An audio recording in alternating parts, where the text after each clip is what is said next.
ক্ষমতায় গিয়ে যে দলই সরকার গঠন করুক, ছেলে হত্যার বিচার চান রংপুরের শহীদ আবু সাইদের বাবা মকবুল হোসেন। শুধু আবু সাইদ নয়, ২৪-এর গণ অভ্যুত্থানের যতজন শহীদ হয়েছেন সবার হত্যার বিচার চেয়েছেন তিনি। দুপুরে রংপুরের পীরগঞ্জ উপজেলার মদনখালী ইউনিয়নের বাবনপুরে আবু সাইদের বাড়িতে সাংবাদিকদের মকবুল হোসেন এসব কথা বলেন। আবু সাইদের মতো দেশপ্রেম বুকে নিয়ে সবাইকে দেশের জন্য কাজ করার আহ্বান জানান তার ভাই আবু হোসেন।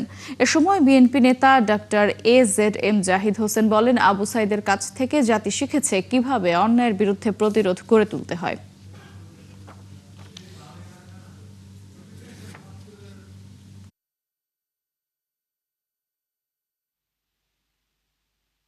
আমার ছেলের ঘর যে শহীদ করছে, আমার ছেলে তো প্রথম শহীদ, তারপরে আরো যে লক্ষ লক্ষ মানুষ শহীদ হয়েছে, এদের যেন কঠোরভাবে বিচার করে, দেশ যেন শান্তিতে চলে।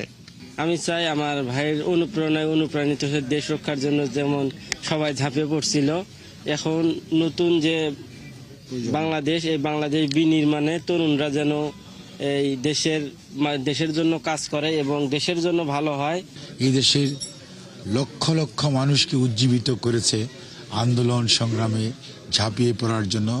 স্বৈরাচার এবং আইন শৃঙ্খলা রক্ষাকারী বাহিনীর গুলির মুখে দাঁড়িয়ে কিভাবে প্রতিরোধ করতে হয়, প্রতিবাদ করতে হয়, সেই শিক্ষা আবু সাইদ দিয়েছে।